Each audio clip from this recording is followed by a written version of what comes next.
आज की वीडियो में हम वोल्टेज प्रोटेक्शन डिवाइस के बारे में बात करेंगे और जानेंगे कि ये क्या होता है और किस तरीके से अपनी घर की डिवाइसेस को इसके ज़रिए आप बचा सकते हैं। इसको इंस्टॉल करने के साथ ही साथ डिटेल में और भी मेथड्स के बारे में बात करेंगे जिससे आप अपने घर के इलेक्ट्रिकल अप्लायंसेस को पूरी तरीके से सेफ रख सकते हैं वोल्टेज फ्लक्चुएशन से। सबसे पहले इसकी कोई अनबॉक्सिंग कर लेते हैं।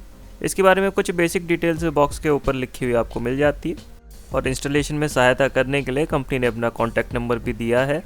बाकी डिटेल जैसे कि मॉडल नंबर, इसका वेट, इसके डिमेंशंस, कंट्री ऑफ ओरिजिन और भी डिटेल्स पॉज करके आप देख सकते हैं। बॉक्स में कार्ड मिल जाता है वारंटी रजिस्ट्रेशन के लिए, एक इसका यूज़र्स मैनुअल और वोल्टेज प्रोटेक्टर खुद अपने आप में। साइड में वही नेसेसरी मार्किंग्स कर रखी है इसकी क्वालिटी के टेस्टिंग को लेकर। यूज़र्स मैनुअल में इसके अलग अलग मोड्स और इसके कीज़ के फंक्शनैलिटी के बारे में डिटेल्स दी गई है जिनको दबा के आप इसके वोल्टेज सेट कर सकते हैं अपनी ज़रूरत के हिसाब से। इसको देख के घबराने की ज़रूरत नहीं है, इस वीडियो को देखते रहिए और बहुत ही ईजिली ये सारी चीज़ें आपको समझ आ जाएगी। इस वोल्टेज प्रोटेक्टर में 4 टर्मिनल्स हैं। ऊपर की तरफ से मेन लाइन अंदर आएगी। न्यूट्रल और फेज़ की पोलैरिटी को ध्यान में रखते हुए इसमें आपको ये कनेक्शंस करने हैं। न्यूट्रल की वायर N में लग जाएगी यानी न्यूट्रल में, और फेज़ की वायर L में लग जाएगी। मैक्सिमम 63 एम्पियर्स का करंट ये झेल सकता है। 85 से लेकर 300 वोल्ट्स के बीच में काम करेगा और कुछ मिनटों का ये स्विच ऑन और स्विच ऑफ करने के लिए डिले भी अलाउ करता है। इसके अंदर आप सेट कर सकते हैं अपने हिसाब से। इसको इंस्टॉल करने के लिए किसी भी MCB डिस्ट्रीब्यूशन बॉक्स में 2 स्लॉट्स की आपको ज़रूरत पड़ेगी और बाकी MCBs की तरह ये भी इंस्टॉल हो जाएगा। सबसे पहले अपने घर की पावर ऑफ कर लें। इन्वर्टर की भी पावर आपको ऑफ करनी पड़ेगी, उसके बाद ही फ्रंट पैनल को खोलें ताकि कनेक्शंस करने में किसी भी तरीके से करंट लगने का खतरा ना रहे। फ्रंट पैनल पे 2 MCBs के लिए स्लॉट्स खाली हैं, इनके कवर को तोड़ के हटा लेंगे। इसका जहाँ भी डिन रेल पे आप इसको माउंट करना चाहते हैं वहाँ पर सिंपली ऊपर से अटका के फिर नीचे की तरफ इसमें एक नुक्का होता है जिसमें एक फ्लैट हेड स्क्रू ड्राइवर से थोड़ा सा आप नीचे खींचेंगे उसको, उसके बाद अपनी जगह पे लॉक हो जाएगा। कुछ MCBs में ये ऑटो लॉक होता है, कुछ में मैनुअल होता है। बाकी वायरिंग की बात रही तो मेरे केस में ये प्रोसेस काफ़ी कॉम्प्लिकेटेड थी क्योंकि बहुत सी चीज़ें मैंने इसमें लगाई हुई थी, तो अगर पूरा मैं इस वीडियो में वो एक्सप्लेन करूँगा तो हार्डली ही आपके किसी काम का होगा। वोल्टेज प्रोटेक्शन डिवाइस में सिंपली ऊपर से मेन लाइन लेके नीचे आपको लोड में कनेक्ट कर लेनी है। अगर आपने थोड़ा बहुत भी इस तरीके का काम करा है देख के बहुत ईजिली आपको आ ही जाएगा। कवर फाइनली लगाने से पहले एक बार मैंने चेक कर लिया कि सारे कनेक्शंस ठीक हुए हैं और सारी चीज़ें ठीक से काम कर रही हैं। इसके जो मोड्स हैं उनके बारे में बात कर लेते हैं क्योंकि बिना मोड्स को सेट करें आप अपने हिसाब से इसको कॉन्फ़िगर नहीं कर पाएंगे। ऊपर और नीचे के 2 बटन्स हैं, इनको आप दबा के इसके अलग अलग रीडिंग्स देख सकते हैं। जैसे कि अभी P लिख के आ रहा है, P यानी कि पावर है, तो 520 वाट्स के करीब घर के जो अप्लायंसेस हैं वो फ़िलहाल ले रही हैं। और इसकी रीडिंग में और इसकी रीडिंग में आपको फ़र्क इसलिए देखने को मिलेगा कि इन्वर्टर खुद भी थोड़ी सी पावर कंज्यूम करता है। ये वाला पावर मीटर इन्वर्टर के बाद की जो सप्लाई है उसके लिए लगा हुआ है और ये वाला वोल्टेज प्रोटेक्टर जो है इन्वर्टर से पहले लगा हुआ है, तो 20-30 वाट्स 30-40 वाट्स ऐसे एक्स्ट्रा पावर कंज्यूम करता है इन्वर्टर खुद अपने आप में। यहाँ पर आपको वोल्टेज देखने को मिल रही है 240 वोल्ट्स की सप्लाई अभी आ रही है। इसमें भी तकरीबन इतनी है, बहुत माइनर इसमें पॉइंट्स तक की रीडिंग आपको देखने को नहीं मिलेगी, लेकिन ये एक वोल्टेज प्रोटेक्शन डिवाइस है और इसके अंदर पावर मीटर बिल्ट इन होना ही अपने आप में बड़ी बात है। ऐसे 2.3 एम्पियर्स की ये आपको पावर अभी दिखा रहा है कितना कंज्यूम कर रही है आपके घर की डिवाइसेस। जब से इसको इंस्टॉल करा है तब से इतनी यूनिट्स कंज्यूम करी है घर की डिवाइसेस ने। अब इसके मोड्स को सेट करने के लिए जो सेट का बटन है इसको लॉन्ग प्रेस करेंगे आप तो इस सेटिंग के मोड में चला जाएगा। अभी DE लिख के आ रहा है, DE1 का मतलब है कि इस पे फर्स्ट मोड लगा हुआ है। अब पहले मोड पे ये आपको over voltage, under voltage protection देता है और ओवर करंट प्रोटेक्शन भी देता है, ऑटोमेटिकली ऑन और ऑफ हो जाता है। अब इसी में अगर 2 सेलेक्ट कर देते हैं आप तो ऑटोमेटिकली वोल्टेज काट तो देगा लेकिन मैनुअली इसको ऑन करना पड़ेगा आपको। वही तीसरे मोड की बात करें तो अगर आप इसको सेलेक्ट कर देते हैं तो इंस्टेंटली पावर कट ऑफ कर देता है। अब इसको लॉन्ग प्रेस करते हैं, जैसे ये देख सकते हैं इसने मेंस की वोल्टेज काट दी है और ब्लू लाइट का मतलब है कि अभी घर इन्वर्टर से चल रहा है। इसको वापस रिज्यूम करने के लिए सिंपली इसी प्रोसेस को रिपीट करेंगे। 1 सेलेक्ट करते ही वापस इसने सप्लाई रिज्यूम कर दी है। चौथे मोड पे पावर सप्लाई हमेशा ऑन रखेगा, यानी पीछे से अगर वोल्टेज ज़्यादा आएगी या कम आएगी तब भी ये वोल्टेज नहीं काटेगा, तो यहाँ पर इंडिकेशन ज़रूर आपको दे देगा। तो ये चौथा मोड तो कोई खास हेल्पफुल नहीं है, लेकिन ये उस केस में हेल्पफुल है इन केस आप इसको बाईपास करना चाहते हैं और सिर्फ इंडिकेशन देखना चाहते हैं। 5, 6 और 7 के जो फंक्शंस हैं इसमें ये कॉन्स्टेंटली स्विचिंग करता रहेगा पावर की। मोड 5 पे आप जो यूनिट सेलेक्ट करेंगे वो सेकंड्स में होगी, मोड 6 पे मिनट्स में और मोड 7 में आवर्स में। डीसी की वैल्यू 1 पे रखने से इसकी जो किलोवाट की रीडिंग आती है उसको आप रीसेट कर सकते हैं और रीसेट करने के लिए लॉन्ग प्रेस करेंगे आप आपके बटन को तो रीडिंग रीसेट हो जाएगी। वहीं अगर इसकी वैल्यू आप 2 पे रखते हैं तो रीडिंग को रीसेट नहीं कर पाएंगे, परमानेंटली सेव रहेगी इसमें। अब ये बैकलाइट का मोड सेट करता है। 1 का मतलब है कि परमानेंटली इसकी बैकलाइट ऑन रहेगी, 2 का मतलब है कि अपने आप ये थोड़ी देर बाद ऑफ हो जाएगा।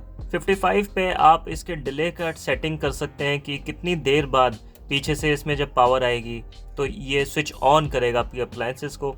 मिनिमम 2 सेकंड्स की इसमें वैल्यू है, तो जैसे पीछे से जब भी पावर आएगी इसमें तो उसके 2 सेकंड्स बाद ये पावर आपकी डिवाइसेस को देगा।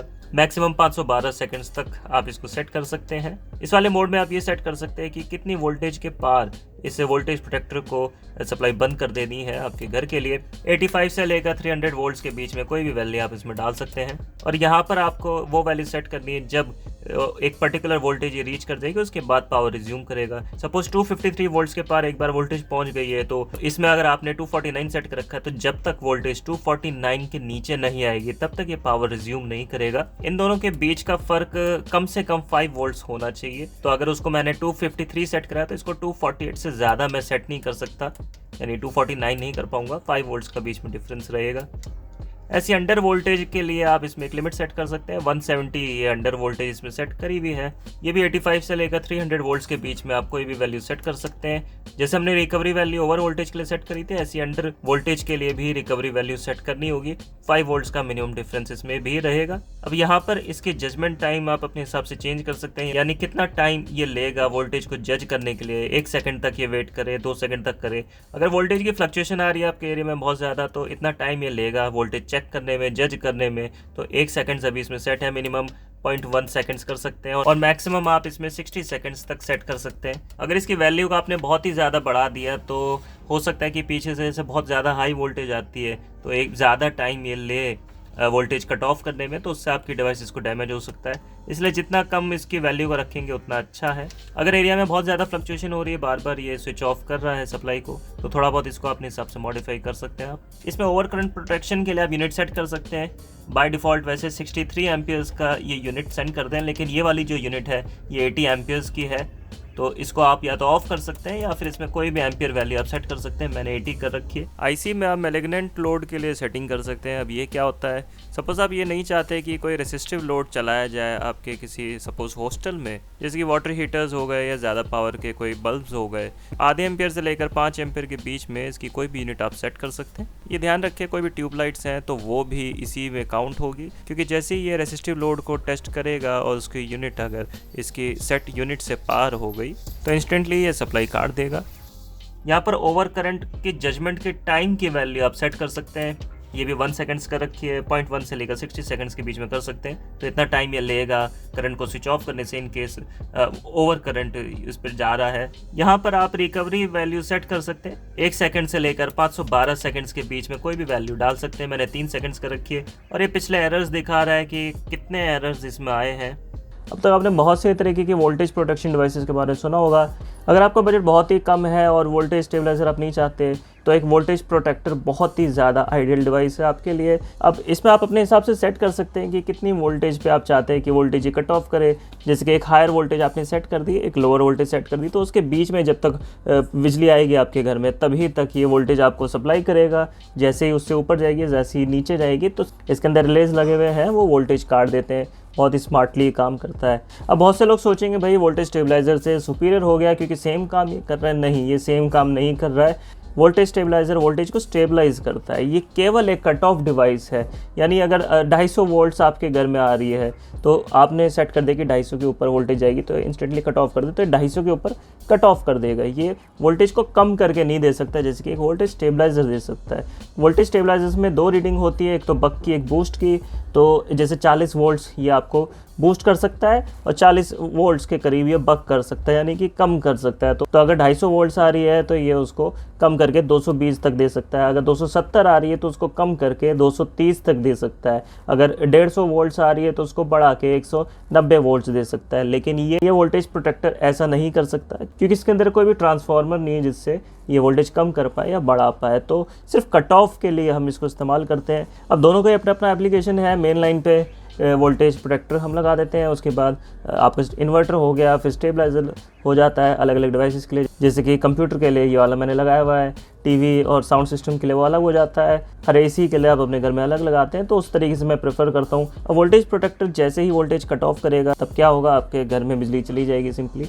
तो इसके लिए ये भी ज़रूरी है कि आपके घर में एक इन्वर्टर हो। अगर इन्वर्टर नहीं है तब फिर दिक्कत आएगी, क्योंकि सिंपली आप पीछे से मेन ग्रिड की आप बिजली ले ही नहीं पाएंगे। अगर वो बहुत ज़्यादा हाई हो गया, लो होगी, उस दौरान आपको एक ऑल्टरनेट सोर्स ऑफ पावर चाहिए। चाहे आपके घर में कोई जनरेटर हो, उससे अपने घर की डिवाइसेस को चलाएं, या चाहे कोई इन्वर्टर हो। इस वोल्टेज प्रोटेक्टर की खास बात मुझे लगी कि इसमें एनर्जी मीटर भी बिल्ट इन है। इसी की स्क्रीन पे आपको पावर कंजम्पशन पता चल जाती है आपके घर की डिवाइसेस की, एम्पियर्स में, वॉट्स में ये दिखा देता है, वोल्टेज भी ये डिस्प्ले करता है। इसी तरीके से एक डेडिकेटेड एनर्जी मीटर भी आता है, उसको हम किसी अगली वीडियो में कवर करेंगे। इस सारी चीज़ों के साथ आपको ये भी ध्यान रखना पड़ेगा कि आपके घर में जो अर्थिंग है उसकी क्वालिटी अच्छी हो।